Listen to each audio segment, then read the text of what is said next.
I'm Eric Chemi, and this is Politely Pushy. Today on the show, my guest is Karen Cage of KLD Consulting. Karen, we connected as we were getting ready for the big Cannes Lion Festival a few months ago. And I love what you do because it's all about aligning profit and purpose through partnership. So you connect companies, brands, you bring them together. That's the profit. That's the the partnership part, and then the purpose there, right? It's much more than just dollars. It's much more than just money. And I saw that on full display as we at Bospar were getting ready for what we would do at Cannes Lion. So thanks for coming on the show with me, and we have a lot to dig in here because I know the first thing is everybody thinks they know partnership, right? Everybody that is in the C-suite or lower thinks I know partnership and I can figure it out myself. Yeah, they do. And partnership is a word that's used interchangeably with sponsorships, with branding, with demand generation. It's used for a lot of things. It's used actually a lot of times, especially in technology, it's around the alliance partnership, which is, two brands actually working together to create a product. And what I'm talking about are the kind of partnerships where you are showcasing your values. And when I talk about marrying profit and purpose, that's what I'm talking about. But yeah, everybody thinks they can do it. They think that they, know what a sponsorship is. They tend to think about things like a branding partnership. Levi Stadium here in Santa Clara is a great example of a branding partnership, staking their claim as one of the originals and founders here in the Silicon Valley, but also in a stadium that is super high tech. That's a great branding partnership. Having um, a suite at a golf tournament is a great hospitality partnership. Ultimately, both of those things are about driving demand generation, driving revenue. And relationship partnerships are also about driving revenue, but I think of them as reputation first and revenue second. Real quick And though, real quick. I just want to get mhm. the audience to know a little bit of your backstory before we get so much in, like where you came from, where you worked before, why you started this, what the structure of your company is right now. Oh, I could talk about that Or forever. we'll make it simple. Give me a couple of brand names that you used to work for before. So most recently, I worked with HP Inc. My background is traditional consumer packaged goods sales and marketing with Unilever and Del Monte and Fresh Express Foods. I was a consultant for 10 years prior to my tenure at HP, and I have gone back into consulting. So I can run the gamut, but as you said at the very beginning, what I am really passionate about right now is helping people and organizations use power for good. Who's a typical client of yours? Typical clients, well, I can, because of my background, I can do lots of things. So rather than typical client, I'll share my dream client. And Okay. I love companies. I mean, that's one of the reasons I had not worked with Bospar before. One of the reasons I had so much fun working with you is because you're a company that actually lives your values. And being able to work with companies and organizations that walk the walk, not just talk the talk, and to help bring that to the forefront and create visibility for you. But in the process of doing that, create visibility and awareness of the good that you're doing and inspire others to do the same. What about HP? You mentioned HP Inc. Bigger companies, they're much more diverse in terms of just the number of people involved. What are the values of a company like that, right? Like how do you differentiate? Okay, we're a big giant global company with these letters and acronyms. What is our value and how do you working internally help to let the world know what those values are? Well, HP is an awesome example because that company was actually founded based on values. I was actually just having a conversation with my neighbor last night who was a reporter and had actually interviewed both Bill and Dave. And from the inception of that company, they believed in the notion of um, stakeholder value, that their role as a company wasn't just about uh, taking care of their shareholders, their stockholders, and making money for them, but taking care of their employees and the communities in which they lived and served and their customers. And that is at the core of who they are. Now, how they manifest that, and many companies have similar ideas, how they manifest that is around the areas in which they choose to invest. So in HP, they focus on, excuse me, on people, um, communities, and environment. And then they pick areas within there. Many companies are doing that more today. A lot of companies did this kind of in a, it just was who they were. It's just who they were, and it's just something that they did. But as the consumers and even investors are changing and wanting to know what companies stand for, companies are needing to be more overt about what they do. Not overt in a way of patting themselves on the back and talking about the great stuff that they do, but actually demonstrating what they do. So many companies, they are getting involved in nonprofit partnerships, or they're doing something that's charitable, or maybe it's just a straight ad buy that says, look how great we are. A lot of consumers, and on the flip side, maybe they think, they're cynically like, hey, this is just an ad, right? This is not real. They don't believe it. I don't know how to trust this. I'm sure you face this all the time. What's your advice for companies to do this right?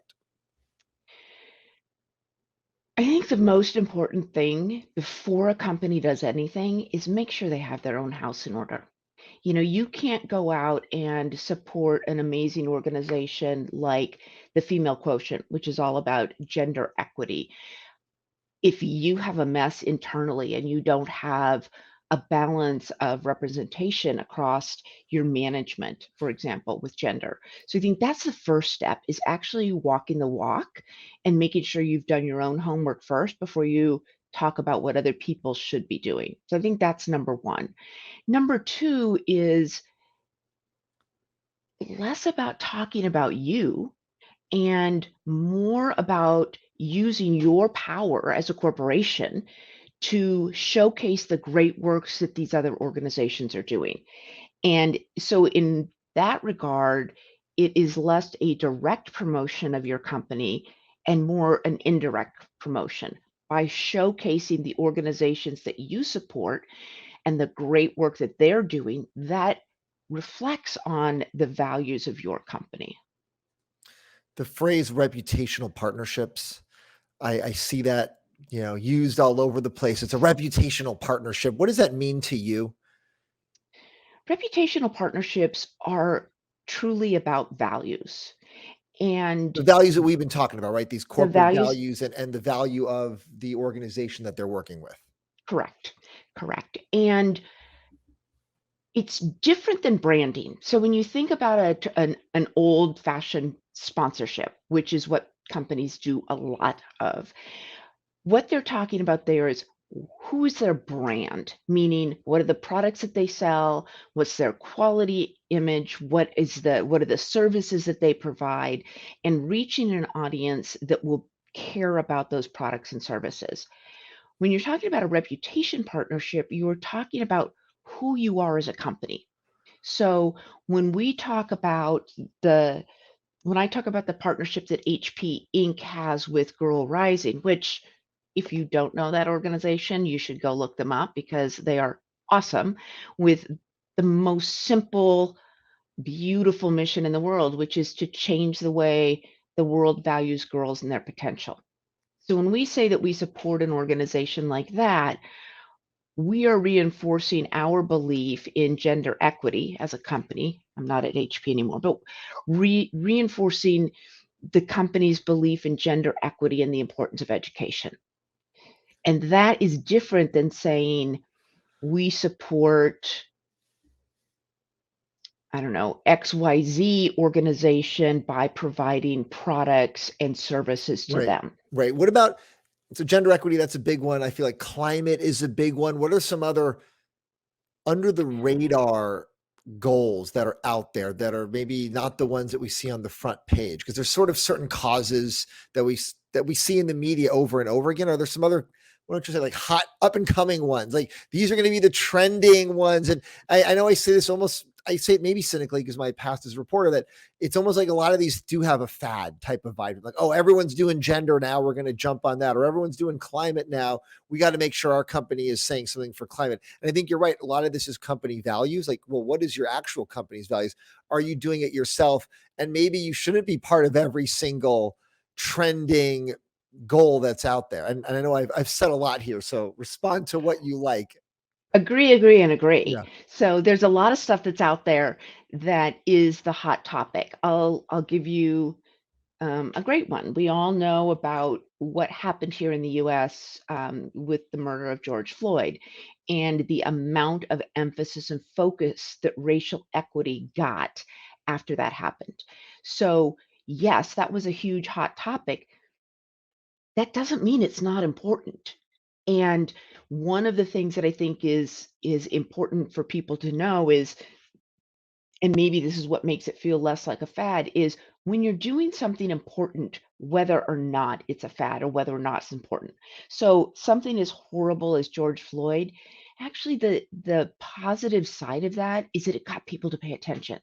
Now, people are still working on it. They're not talking about it as much. CEO Action for Racial Equity is a consortium of 2,200 companies who are actually still working behind the scenes on um, policy and planning and advocating to ensure that companies are supporting racial equity here in the United States. We don't hear about it a lot, but it's still really important.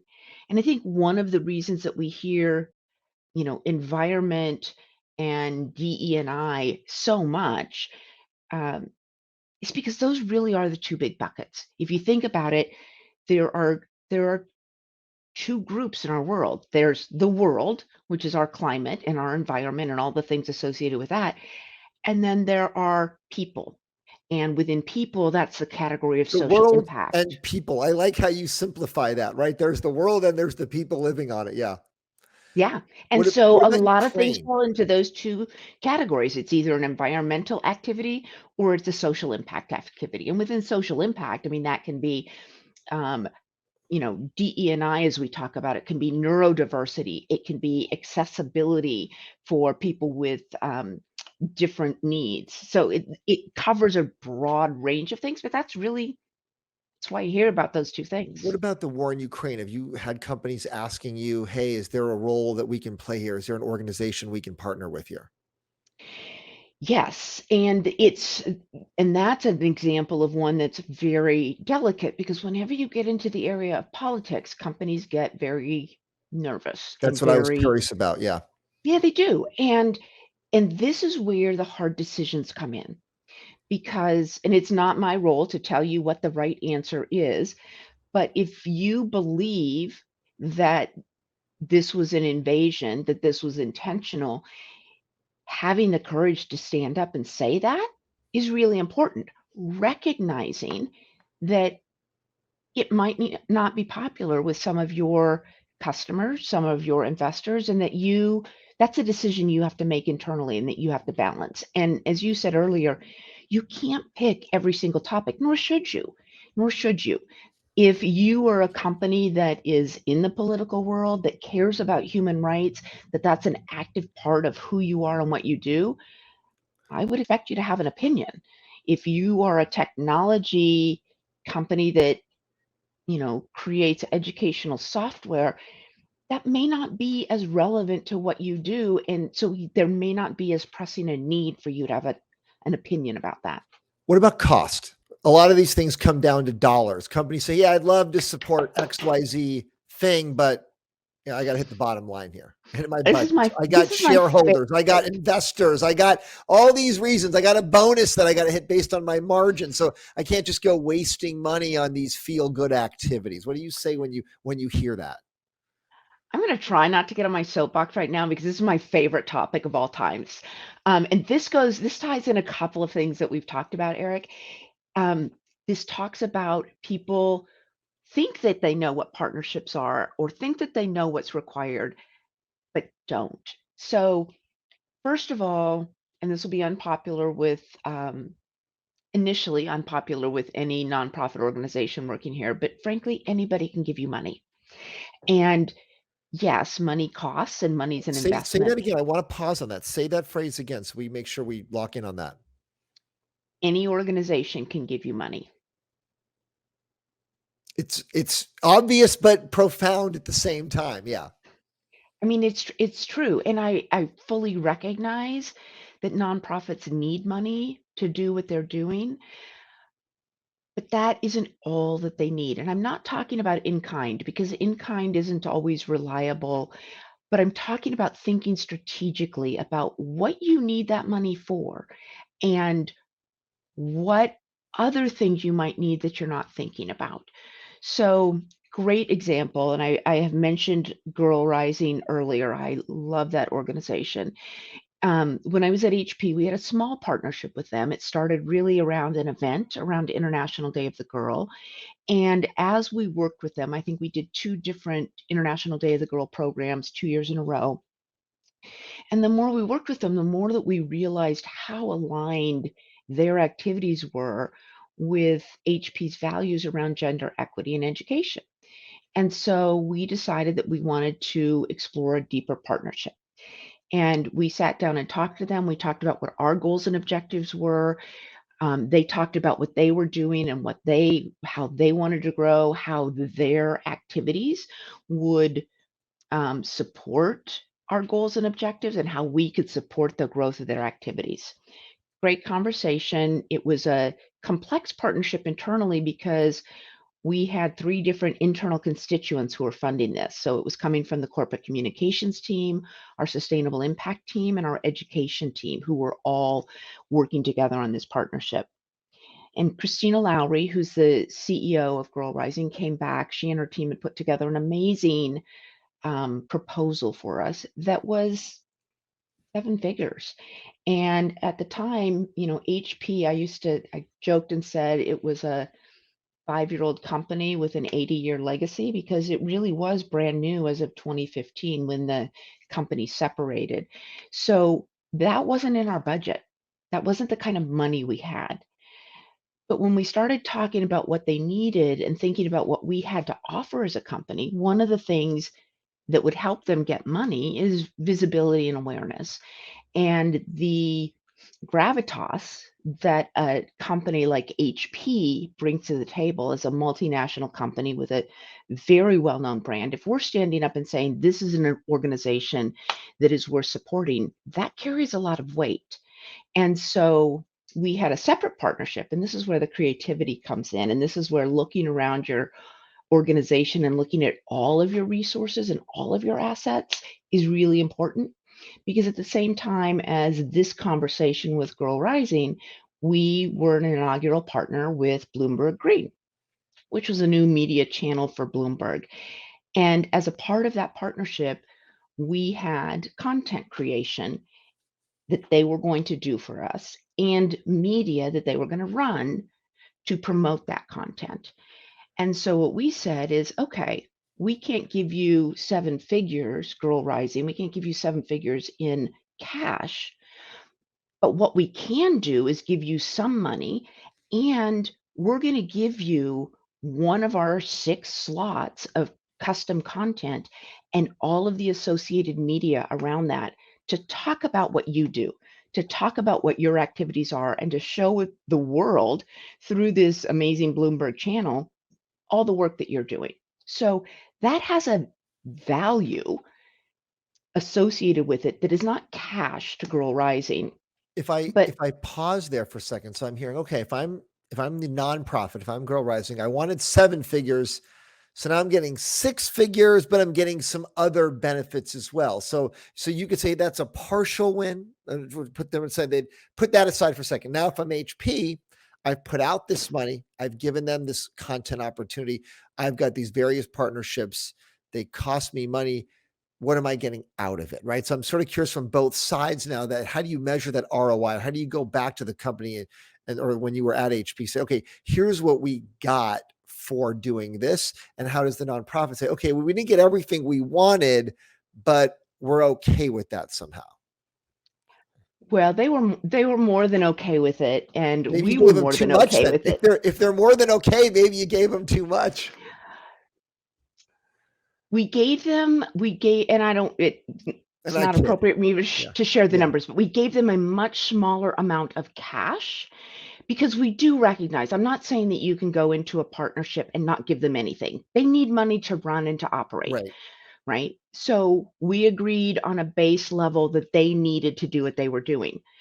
There's also there's a value to the media that we gave them and to the visibility, For and they sure. recognize that. And for HP, I had already paid for it. It was already it was already funded. It was already a commitment that was made. So in a way, we were double dipping and using that investment to accomplish multiple goals, right? So we'd already paid for it. The other thing that we did with Girl Rising, and this is an example of the kind of thing that a company, a nonprofit could not buy for themselves. HP is a member of the World Economic Forum. And as most people know, they have their annual meeting in Davos in January. And that is where all of the world leaders, all of the heads of state and heads of multinational corporations convene for a week to talk about the topics that are really important. And it is an invitation only event. And as a member, we were able to bring Christina Lowry, the CEO of Grow Rising, with us. She was not a part of the official delegation, but we used our power and connections to create a luncheon and host a conversation with Girl Rising and HP and Madame Fumzile from UN Women to talk about gender equity, and then set Christina out on her own to network and to talk to other organizations to raise visibility, but also to generate income. So that didn't cost HP very much. Right. We'd already paid for the membership. It was travel and a hotel room, Right. but the value to Girl Rising, Right. So incalculable. if you're the organization, if you're the nonprofit, it's like, hey, do you want every penny of your request and that's it? Or do you want less money and we bring you to Davos and we get you this media opportunity with Bloomberg, or we get you a lot more and you'll have the opportunity to network and raise even more money and bring in the next partnerships. And Exactly. really fundamentally, it's about doing the work. It's not about raising the money. If we can get you to do the work and get your ideas out there, that's worth more than the dollars. 100%. Well stated. Thank you. Are there organizations that you turn down? Are there causes that you turn down? Are there companies that you've worked with or nonprofits that you've worked with in this role as a consultant where it's, I don't think they're getting it, right? Like you said earlier, everyone thinks they know partnerships, or there's a little bit of greenwashing out there. Are you turning down some opportunities for, the right reasons to turn it down? I have to say I've been really lucky, and maybe this is because of my years working in this area. I spent the last 7 to 10 years really closely aligned with our sustainable impact team and the organizations that we supported. And so the work that I have done has connected me with organizations that have values. I didn't know Bospar before I worked with you all, but one of the reasons that I chose to work with you and am so excited to have had that opportunity is because you guys are an organization that wears your values on your sleeve. You are an organization, a boutique agency who does amazing work, but is definitely not the biggest agency out there in the world. And you're not a multinational corporation in the way that some other organizations are. And yet, you were the first ones in the country to stand up for your employees when the state of Texas started bringing restrictions to uh, what's the phrase? Um, The Texas reproductive rights issue. Reproductive rights. Yeah. Thank you. That How is the about phrase that? I was But looking you're for. right. It's not. It's a smaller company. It's not global, national, thousands of people, and so it is. I think more organized in a way, or less. How do I say it? There's there are less stakeholders, right? There's literally less people involved making decisions. There's less layers of management. There are fewer departments or departments of one, right? It's not like Yeah. you've worked at companies, right, where there's the department is bigger. There's more than 100 people in a department, and that's the size of total employees here. So that's why I asked earlier about for the bigger companies, what are the challenges? But I think the HP examples give a good example of even how the bigger companies with a lot of different interests, how they can stand out, how they can show their values, how they can partner in the right way. I'm curious on some of the lessons that you're having to share with executives, like mistakes that they've made or mistakes you're trying to get them to not make, because like you said, everyone thinks they know it, or they Yeah. probably come to you and say, okay, here's what we're going to do. We've got the plan. I just need you to execute it. And maybe you have to go back to them and say, we need to change the plan before we execute anything. I have one of those that just came into my desk, Good, into my email this weekend. good. And it's not that it's not a great plan. So this one is from the perspective of a nonprofit organization saying, hey, can you help us go out and get sponsors? But what they haven't done in the process, they've defined their program and what they think the world needs. And I'm not saying it's wrong, it's a great program. But in order to pick and engage with the right partners to help fund and support this, you need to know what their values are and what they need to get out of it, and to be able to work collaboratively to actually bring that partnership and bring that event to life.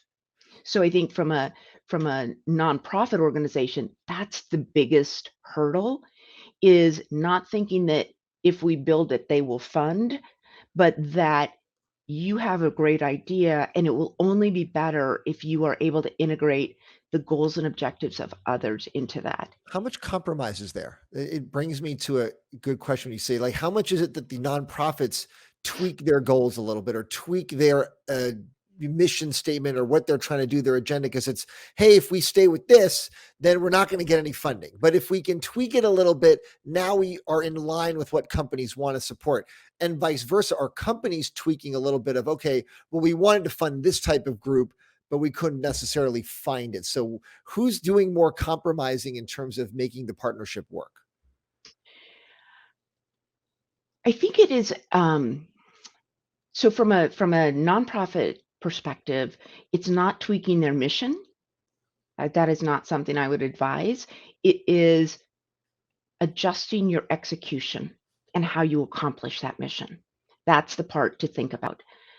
From a company perspective, I think that what we're talking about here is not only what do you tweak, but what are some of the internal hurdles? And the biggest internal hurdle, in my observation for companies, they work in silos. At the end of the day, whether you work in a product group or a communications team or a marketing team, you have specific objectives that you are chartered to accomplish and that you're measured by. And if you only focus on your objectives and there's no function or process in the company to step back and think about what's good to the company as a whole, then you're going to miss opportunities. And this is where the compromise comes in. Years ago, Carly Fiorina had a saying. Carly was a former CEO at HP. Right. Had Very a saying. famous. She ran for president. I think everyone knows Carly Yeah, Fiorina. yeah. And she had a saying which was perfect enough, which was shorthand for "Don't let perfection be the enemy of progress." And that is a huge lesson. That is a huge lesson, because what happens is people go out and search for exactly the thing that they want, exactly the partnership that they want to meet their business objectives. And I have seen time and time again that multiple opportunities exist within a company in different divisions, but it's not perfect for what I want. That's where the compromise comes in. If you have two organizations that are both doing environmental, one for your PC group and one for your printer group, how can you find the commonalities such that you could leverage one partnership to accomplish both of those objectives? Because number one, it's going to be more cost effective. because you're only supporting one organization instead of two. Number two, it amplifies your message because you are now talking about the same organization, the same exact same topic because it's the same organization across multiple groups and in multiple forms of communications, which means you're having greater impact. If one group goes out and talks about, we're talking about education, and another group goes out and says, we're talking about gender, those are two different messages. But if both organizations are working with Girl Rising and talking about gender equity in education, that reinforces the message because it's a consistent message across more touch points. That's where the compromise comes in, I think, That makes within sense. companies. That makes sense. So fascinating. All of this is this not underbelly, but sort of like a little bit of the sausage is made, like how this gets executed. Like you said, here are some examples of how companies try to do this, where they succeed, where they fail, what lessons they learn along the way when they fail and how to do it better. Any final thoughts on this for any executive who's watching this and thinking about how they might try to engage in a partnership like this in the future? Start with your values. Start with what is important to the company and where you believe that you can have the most impact. Number one. Number two, make sure your house is in order before you go out doing anything publicly with anybody. Number three, partner with the organizations that are having the impact. A lot of times we see companies that want to create their own program or want to create their own activity, and there are so many great organizations with such in-depth knowledge about what's going on, and partnering with them, enabling them to do what they do better and more visibly, not only helps them, but it furthers your goal because they're already the experts in this. And then number three, or four, I lost count, but remember to let them shine. And it's a fine line between promoting yourself and your brand and letting your work show through and reaping the benefits in that direction. These are the tough ones. You gave all the hard advice. Get your own house in order. I thought I could just pay somebody else to make me look good, right? Work on my values. I thought that's why we were doing the partnership. No, but I think you're right. You have to do this in the right order. You can't just have an internally crazy situation with no direction and say, oh, well, we're going to partner with some great companies, great nonprofits, and now we're going to look good as a result. Like, it's got to be all the way through. It's got to be start to finish. It Really really does. done. It Yeah. really does. Otherwise, what is this foundation built on? So, Karen, really great advice. Really interesting. Yeah, you certainly helped us out at Bospar doing Can Lion and figuring that out for the first time, and looking forward to more. Appreciate you spending time with us and explaining a little bit about how this all works, because it's been eye-opening for me over the past few months to work with you and see this firsthand. So thank you so much for joining me today. Well, thank you for the opportunity. I appreciate it.